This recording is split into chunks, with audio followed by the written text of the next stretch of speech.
Hi everyone, and welcome to the big interview. And this is a special interview today, celebrating Pride Month 2021. And our amazing guest is Emma Goswell. Emma, how you doing? Whoop whoop! I'm good, thank you, darling. Happy Pride Month.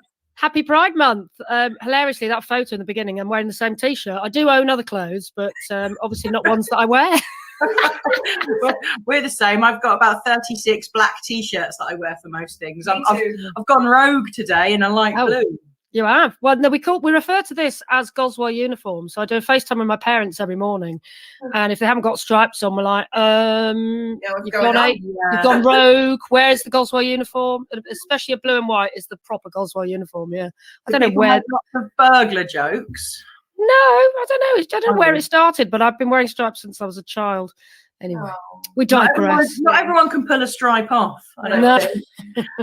I look like I don't know, a Mr. Man or something if I try stripes. Michelin Man for me. Michelin Man. Right. Let's get on with it. Off you go. All right. It's after me, is it? Emma, you've got an exciting life at the moment, haven't you? You've just joined the team at Virgin Radio. Do you want to tell us a bit about that? Oh, yes. Well, this is a bit exciting, really. So I don't often get new job news, but I did get a new job sort of a few weeks ago. So if you've been hiding under a rock or something, you may need to be informed that Virgin Radio Pride launched yesterday when we're recording this. So Monday, the 7th of June. And it's a pop-up station, which means it's not there forever. It's there for September. So sort of Pride season, really. So to celebrate Pride Month and, well, I don't really believe in Pride Month. It's Pride year for me, but it's there for Pride season, yeah.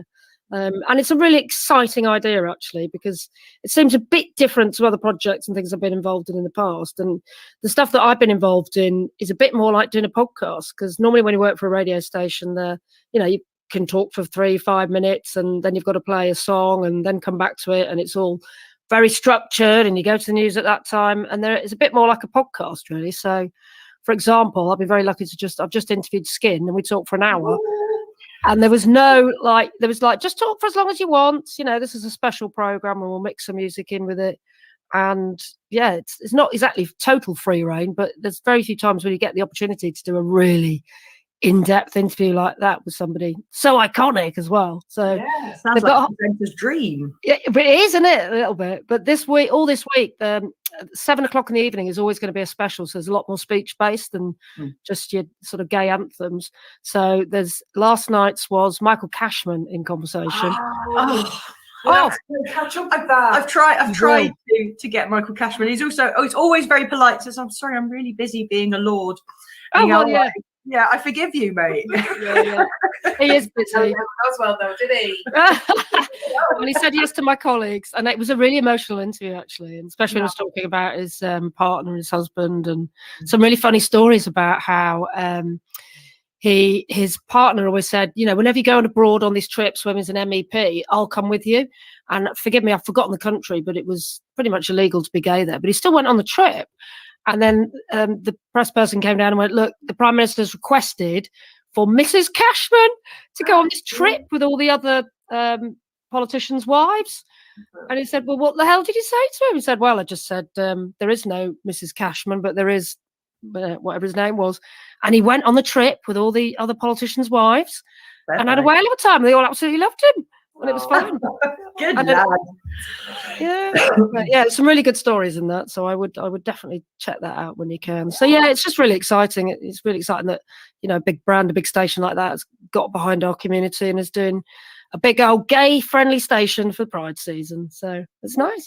It's amazing. It's really nice. So many big brands now are getting behind the community, aren't they? It feels a lot more prevalent during June when it's Pride Month and there's rainbows stuck on every logo for every corporate firm. But do you think there's sort of real meaning and passion behind it, or do you think it's all a little bit cynical with some of them? Well, I mean, I've had the fortune of actually being in meetings with the top boss, and he is very passionate about it, actually, which is one of the reasons I got on board. I thought this isn't just a bit of titillation. This isn't just ticking a box for diversity. You know, they want people to do what they want to do. He said, basically what he said was, this isn't about making money. This isn't about having the most listeners. It's about making great radio for the community. And it's about actually making radio that really means something to people and making a community. And he said, you'll only have succeeded if you make me cry. I think he's cried already during the Michael Cashman interview. So that's a success. Crikey. Yeah. And is it still going to be available as podcast or listen again for people that can't always tune in? I think only the specials, some of the specials are, but I don't know if mine is. So my regular show is going to be every Sunday night, 7 p.m. And because, of course, I do my... Right, put it in your diary. Fabulous. Good stuff. And my show is called The Weekend Outing, because I wanted to do a sort of version of the coming out stories that I've been doing for a few years on my podcast and the book, but I'm doing them with slight twists. So I think this is a really interesting concept. I'm not just talking to the person that's come out, I'm talking to maybe their partner, maybe their parent, maybe their child as well. So 2 people in the interview. So the first one I actually did a few hours ago, and that was with a trans man and his girlfriend, and their whole story of when they met, and then he transitioned just a few months after they met, and what a lovely happy couple they are, and now they're getting married. So it's a real love story. But I've interviewed him before, but you just get such more breadth of a story to get both of them together as a partnership, really. Yeah. So I'm doing a bit of that dimension to it. Yeah, it's brilliant.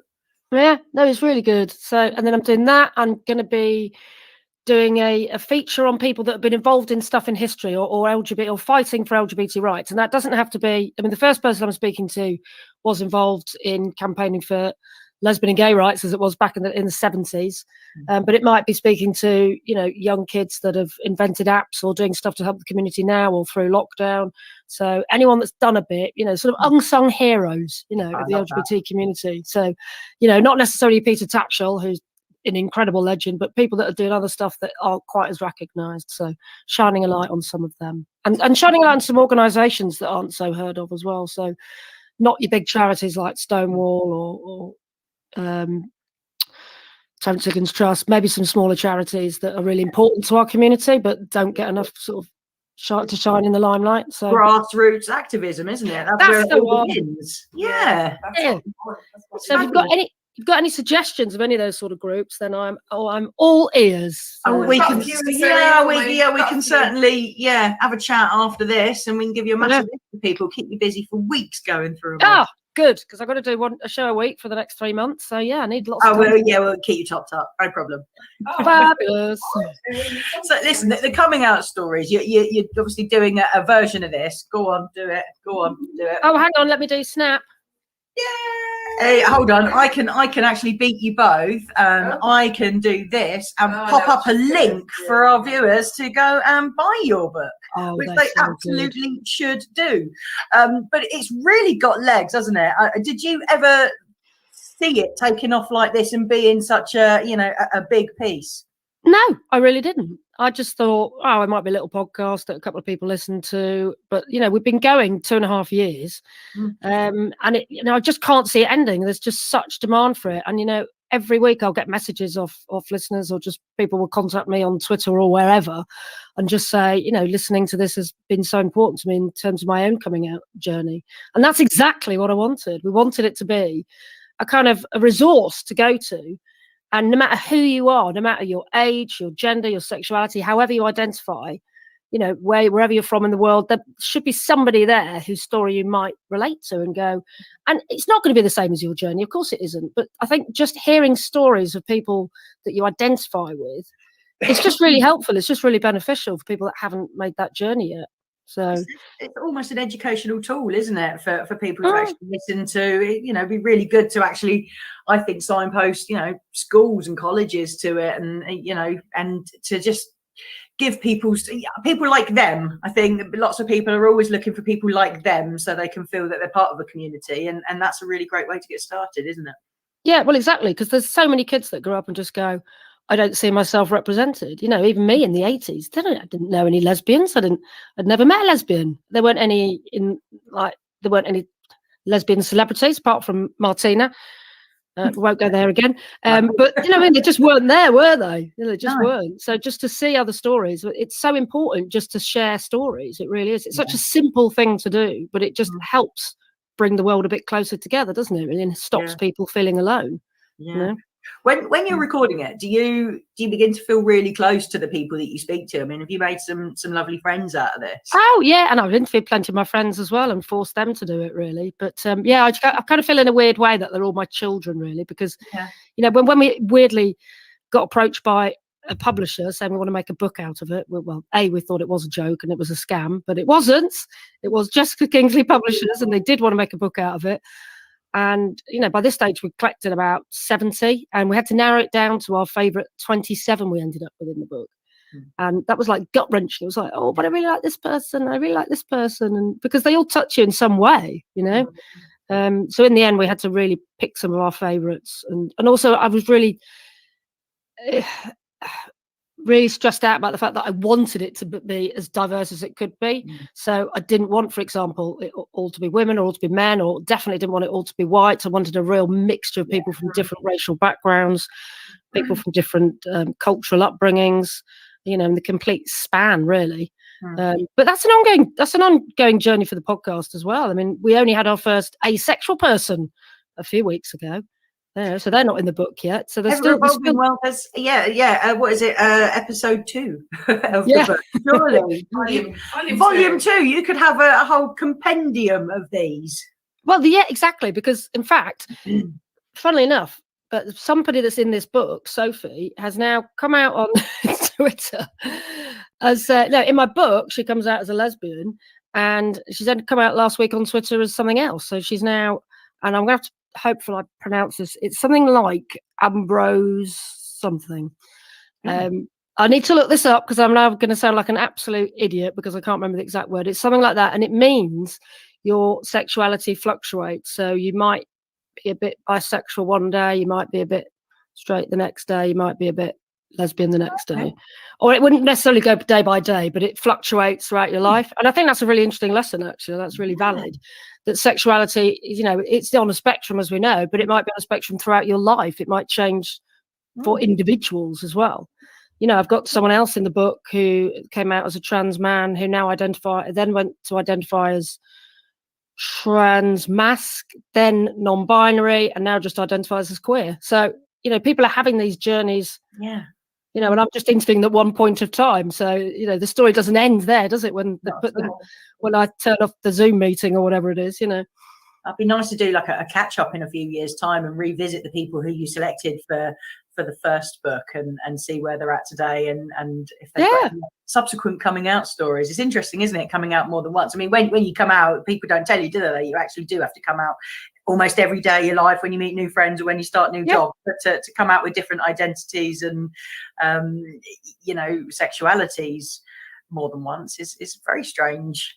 But there's plenty of people that do it, Yeah, of course. Interesting about doing the interview that I've just done with trans guy and his girlfriend, it's like the girlfriend has to sort of go through that process of coming out as well. Like, I was in a lesbian relationship and now my partner is transitioning, and you need to use these pronouns and you need to use this name. So, they're going through their own sort of coming out process as well. Huge journey. Yeah, so it's a really nice touch, though. I like that. I like the having other people in, and because everybody's story is unique, isn't it? And the same story felt completely differently by different people, that are living the experience. That's a really nice twist on that. I think I'm looking forward to listening to some of that. It's powerful as well. Powerful for families to hear those stories and know that if their young person comes out to them, that actually, it's going to be okay. It's going to be all right. Your kid is going to be okay. And I think having that family reassurance, that's that person alongside to give that perspective is really good. And reassuring for the younger person or the person coming out as well. That actually, I mean, a lot of people I've spoken to, their parents weren't great for the first even year or so, and then they come round. So it'd be really nice to get some of those people on board and say, talk about that journey that they went through, because parents don't get it necessarily straight away. As one person pointed out to me, it may be the first time they consider it. They may have been completely blinkered and not ever questioned their own sexuality or anyone else's or that of their child. And it comes complete shock. So the first thing that comes out of their mouth, isn't going to be the final thing that comes out of their mouth. Sometimes it takes parents or siblings or friends even a while to get their head around it, because they just haven't literally thought about it before. And parents just don't always get it right, and I speak from experience. When my daughter came out, our daughter came out to us, she literally came home from school one day and told us she had a girlfriend, and she was like, really? But the words that came out of my mouth, I kid you not, were, I didn't think that was a thing for you. and you're thinking that you're going to be the most like brilliant mum to react because you're in the same sexual relationship as well. And yeah. But Fun, you know, isn't it? I'm just a mum, and you know, we don't get it right. We get it wrong most of the time, I think. But you're right. It wasn't the first thing that I said. Wasn't the last thing I said. So yeah, so we got there in the end. Exactly. So it'd be nice to like showcase some of those stories. Actually, it's funny. I spoke to one of my parents' neighbours came up to me once and said, "I've been listening to your podcast." It was a secret conversation in the street. And what I think you should do, I mean, maybe I can credit her with the idea actually, is I think you should talk to parents because I bet they've got a really interesting story. And I thought, yeah, well, it's something I've been thinking about doing for a while actually. But yeah, I'm finally getting to do it with this show. So I think it was going to be absolutely fascinating. I really do.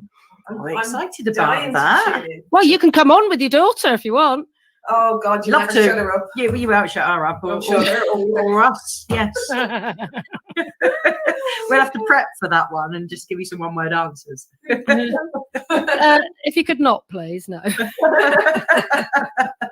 So listen, you know, after doing all these, has it made you consider your own coming out story? Have you got an exciting and interesting coming out story? Well, I mean, I told mine first. My Sam, whose idea it actually was, who's my straight landlady at the time and friend, I always give her the position of landlady when I talk about it, just because it was when we were living together that she came up with the idea, and I went, oh yeah, okay, well, I'm not sure it'll work, but you know, maybe we should do that. She said, but if we do it, you have to be the first one, because there's no point in asking everyone else all these questions. You've got to answer them yourself first. So I am episode 1, and that's the only one she's in as well, really, because she's asking all the questions.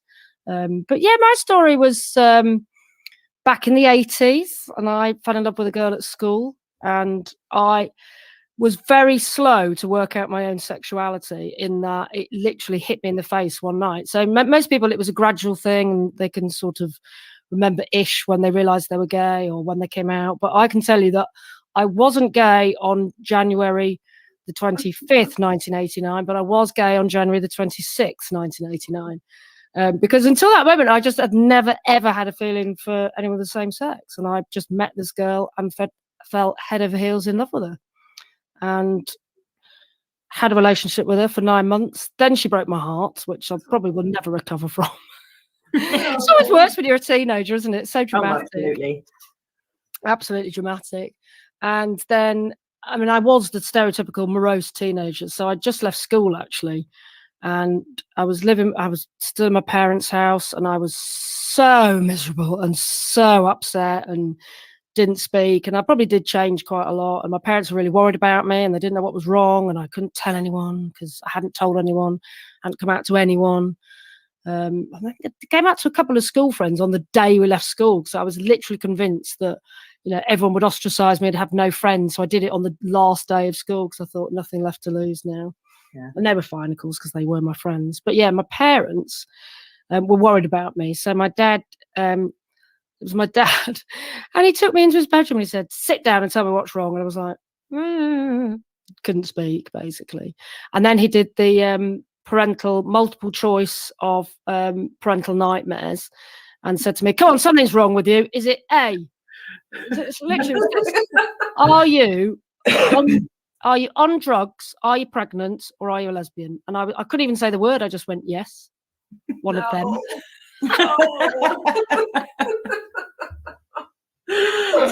And then was it like a process of elimination? Did he have to go through like rounds? Yeah, no.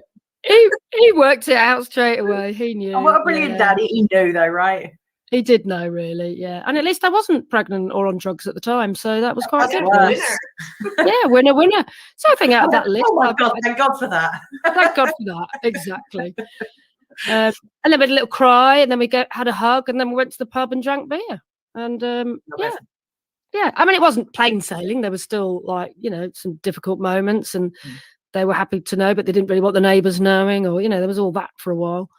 You know, and don't mention the war. It's just the times, though, isn't it? Yeah, it was still the 80s, I think. Was it? Yeah, it would have been. And yeah, they didn't exactly throw a party. They weren't exactly thrilled, but they came round in the end. You know, it took them a couple of years to fully. Like, my mother did the classic, which loads of mothers do, loads of parents do. Oh, it's a phase. Yeah, that'll happen. It'll just be a phase. Yeah, don't worry about that. You'll grow out of it. Ignore it and it'll go away. Yeah. Like a rash. Yeah, exactly. Yeah. Well, yeah. But what are we on now? 32 years later. Yeah. Still going strong as a lesbian. Phase coming to an end, or it's going to see it now? I don't think so. Actually, so 2 years ago, so this was pre-COVID, thankfully, I actually had a big party. So it would have been January 2019. I had a big party to celebrate my 30th gay anniversary. Now, I have patented that. No, I haven't, but I should do, because I totally should, shouldn't I? Yeah. And I made everybody come. Quick. That's a great idea. It is. Sell the idea to Hallmark, because people should be, but you don't just buy happy anniversary cards or happy birthday cards, happy gay anniversary to celebrate. John, they've got all sorts of, they look like Happy Secretary's Day now. I'm sure they'll do Happy Homo Day, won't they? Exactly. Happy Homo Day. Happy becoming a homo day. Now, I think the anniversary's got a better ring to it, to be honest. Yeah, you're right. I don't know what I was thinking. You're the pro. And I made everyone dress up as their favourite gay icon. Who did you go as? Well, I'll tell you what I was wearing, and then you've got to guess which gay celebrity I was, okay?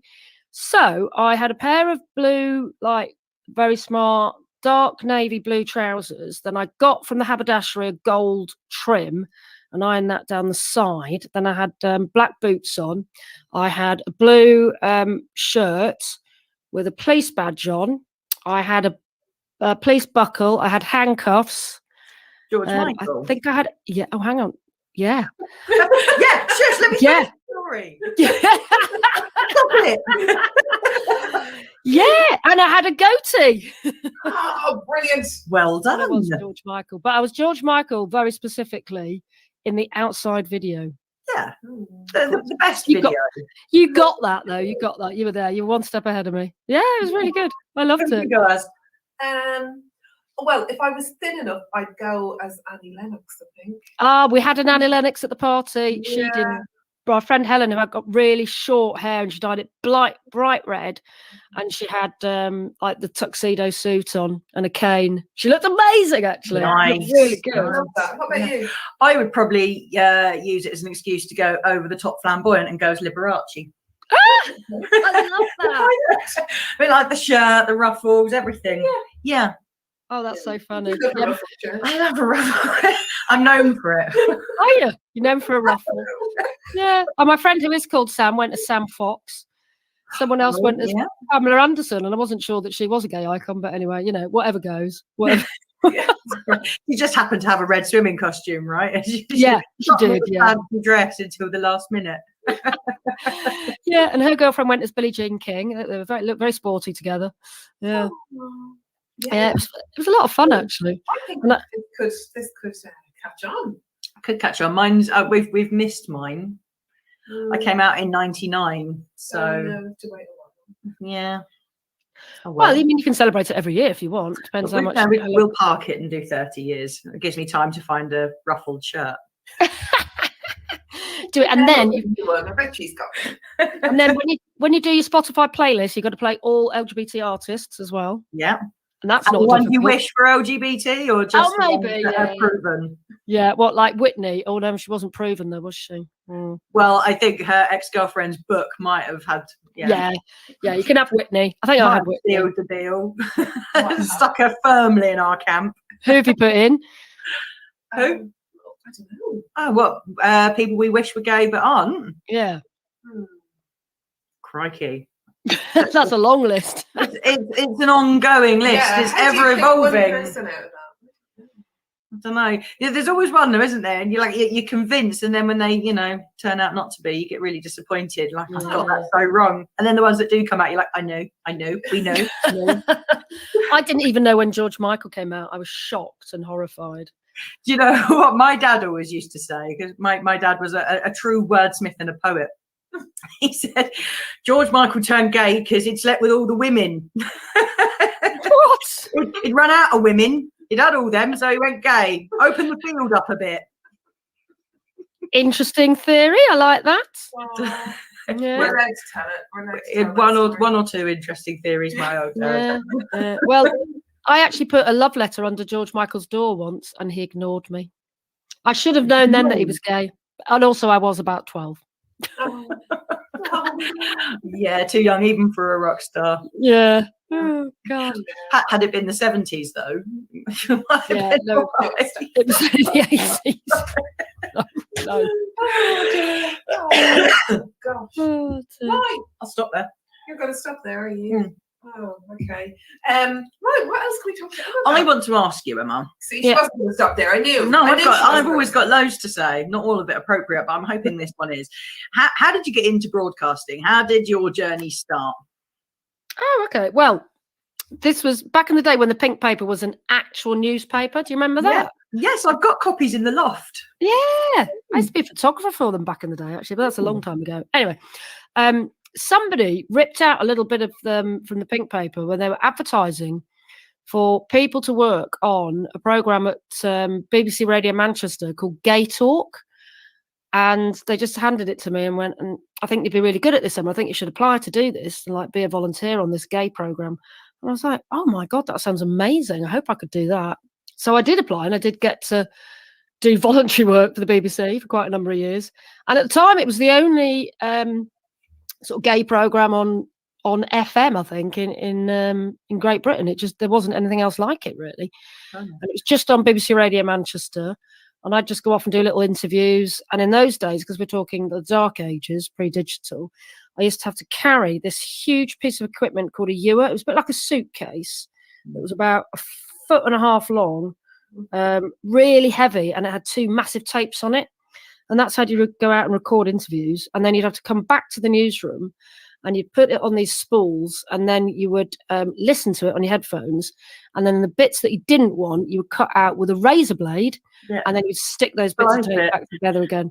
Jesus, what a painstakingly time-consuming commitment. That shows real dedication. I know. I was ahead of my time. I made a documentary for them, and this would have been about 96, 97. I made a documentary about trans women in women-only spaces. And yeah, I wish I could find that documentary now. But yeah, there was some very unsavoury things said about trans women by some of the women that I spoke to. Yeah, so that was.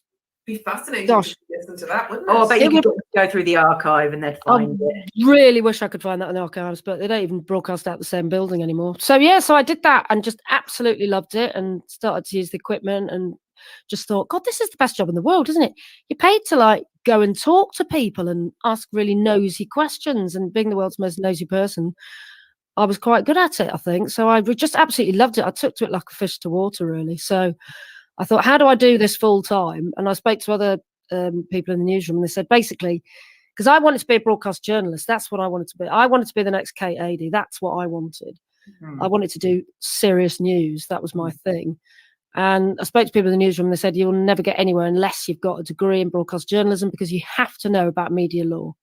And nobody will touch you with that. If you don't know about libel and contempt of court and all those sort of things, you can't broadcast the news. So I took myself off and did that, and then applied for about 1,000 jobs and got rejected.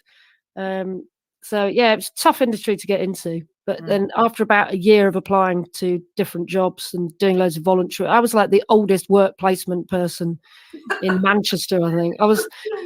Everyone else had gone straight from their degree to going to doing the postgrad, and I was in my 30s. They were all like, what are you when you graduate? 18, 19. So they were like 20, 21, and I was in my 30s by then. So by the time I was doing work placements, I was like, how long ago was this? Probably about 33, 34, something like that. But doing loads of like work placements and just working for free, basically. And eventually got my first job was reading the news on a Saturday and a Sunday morning on D6.3, which is in Chester. So I used to have to get up at 3 a.m. So that was the end of my party life. Drive to Chester in the dark and read the news to God knows who was listening, like a couple of farmers mowing their fields, probably.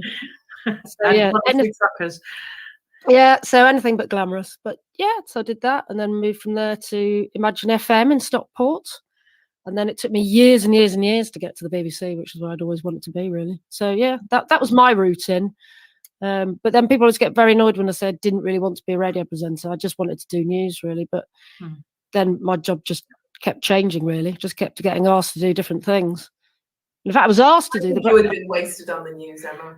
Oh, I did. I quite enjoy reading news bulletins. Yeah, but I like Carved making out a niche, though, haven't you? I suppose so. Yeah, because I actually was working at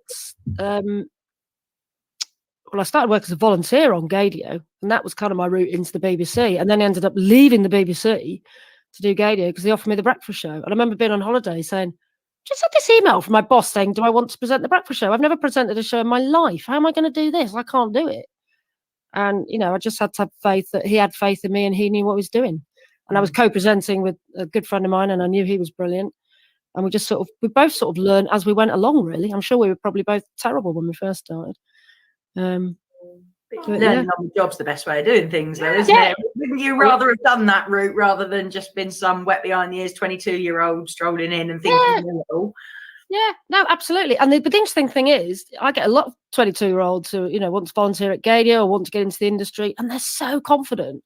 But honest to God, I would not have had the confidence in my early 20s to go and do that. I was a photographer, I was a promotional copywriter, did all sorts of stuff. I was on the dole for 2 years.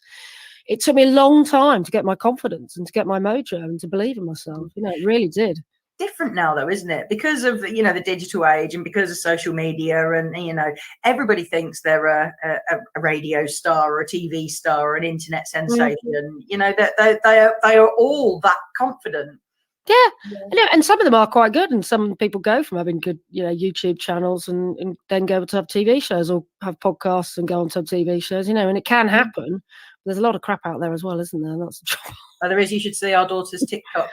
I can't get my head around that. I'm 50 now. I don't know if I can cope with that. Oh, we're trying to understand that. We can't really get our heads around it either. No. But stops them killing each other upstairs. Both just plugged into their phones, watching other people doing literally nothing but talking about it on the interweb. Her hailstones TikTok was she did this very short TikTok. We had some hailstones here a few weeks back, and she was pointing her phone out the window going, look, actual water stones. And we brought this up with her and we said, what did you call them? No, I don't know. What did I call it? You said you called them water stones. Oh, well, I said that for the American viewers. What? I don't have hail in America. What?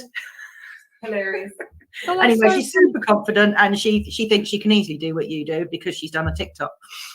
Yeah. Well, I mean, it is, like you say, it is all learning on the job, though, isn't it? That's the thing. People think they can do it, but there is, at the end of the day, I just have a boss that would always say, look, you're not precious, you're not special, you're presenters, all you do is speak in between the records, it's not difficult, and that's slightly true, but also it does take a bit of training as well and a bit of know-how. In fact, I'm teaching. It would be terrifying. I'd be petrified. I disagree, because I think a good radio presenter keeps you tuned into a station, and I've often switched station when somebody I like left, or somebody, or when they have one of those awful stand-in people like that man that I really dislike, and every time he comes on the radio I have to turn the radio off and not put it back on again for a week because I feel offended.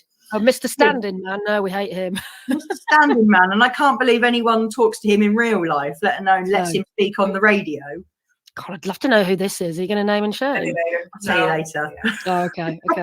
No, well, this is the thing. You've actually hit the nail on the head. So a good presenter will draw you into their world. They will be authentic. They will be genuine, and you will genuinely think that you are friends, and you will have a friendship. You will have a relationship. So tomorrow, at 11 o'clock, I teach every week radio skills on Zoom, hilariously now. But tomorrow I'm doing my session on presenting, and one of the first clip I always play people is Terry Wogan's last ever link when he did the breakfast show. Oh, I love Terry.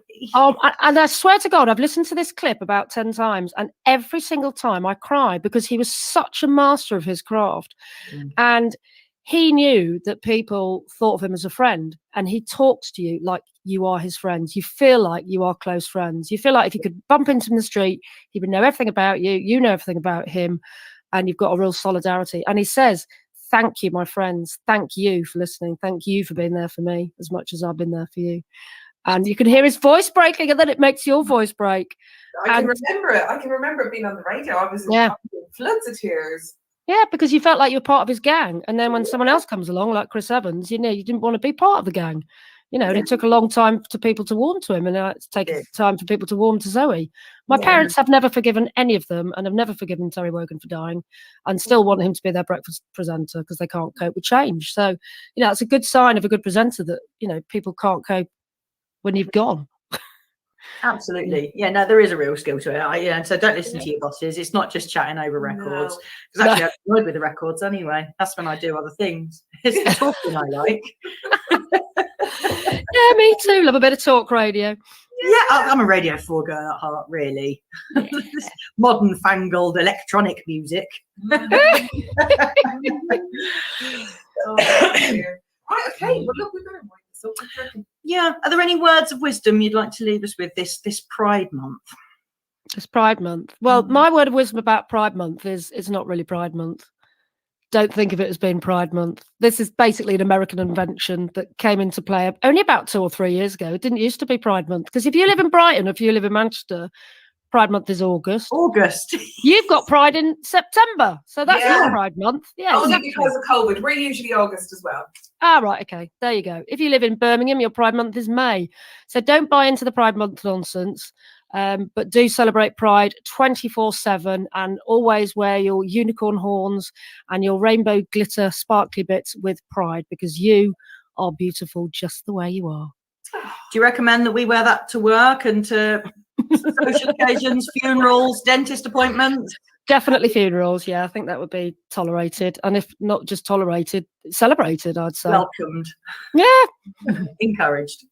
Right, so now we've got 2 things to plug before we let Emma go. So we need to go back to minutes. Oh, hold on. I could make the words happen. Oh, yeah. Oh, yeah. Coming out stories. Is now stocked in the Pride in Surrey shop. So you can get that from our shop. So please do go and get it. We are independent and all our profits get poured back into the community. So definitely worth doing. And Emma's new radio show, 7 p.m. Sunday evenings on Virgin Pride Radio. How do we find it? Is it how do we find it? DAB? The easiest way to find it is if you've got a smart speaker, then they will play it. Just tell them to play that. They will play it. Or if you download the app for free, it starts off with Virgin Radio UK. Keep scrolling across and you'll see Virgin Radio Pride, which has got the nice, cool rainbow logo. I like it. No mistaking it. Yeah. Anybody with accents, be careful though with your smart speaker, because every time Lisa asks for Radio Woking, it plays the kooks because it can't understand the word she says because of her Irish accent. I've been talking to Alexa for long enough. She should know by now. You have to train her to spot your voice, don't you? She's a right pain in the backside, isn't she? She's a wind up. Yeah. Oh, she really is. I with her one time. She did. And your podcast available everywhere. Just ask for Coming Out Stories. We've been listening to that in the evening times, haven't we? Yeah. Really enjoying it. Oh, good. Well, yeah. New one out every other Wednesday. Fantastic. I think we're still catching up. Yeah. We've got 70 to work through. Is that what you said? About that, yeah. If you're only at the beginning, blimey, you've got a long way to go. But, yeah, seek them out because they are absolutely fabulous. Yeah. Thank you, darlings. And hopefully I'll see you at Pride in Surrey. We will see you this year. Yeah. Yes. Really looking forward to having you with us. That would be fabulous. In real life. Oh my God. Yes, we will share a warm plastic cup of Shandy Bass in a field with you very soon. Yeah. How fantastic.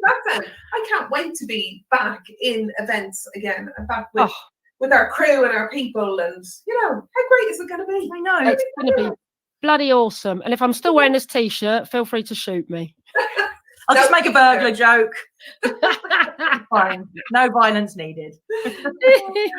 Listen, Emma, thank you very much for taking time to speak to us, and thank you very much for being a friend to Pride in Surrey, and thank you for agreeing to come to our little bash in September, and we'll see you. It's a huge bash, yes, I know, but it's massive. Yeah, it is. It's the party of the year. I can't wait. Well, and thank you guys. It's been wonderful and a pleasure as always. Always a pleasure. You are a sweetie. Right, we can talk to you very soon, Emma. Cheers. Take care. Cheers. Adios.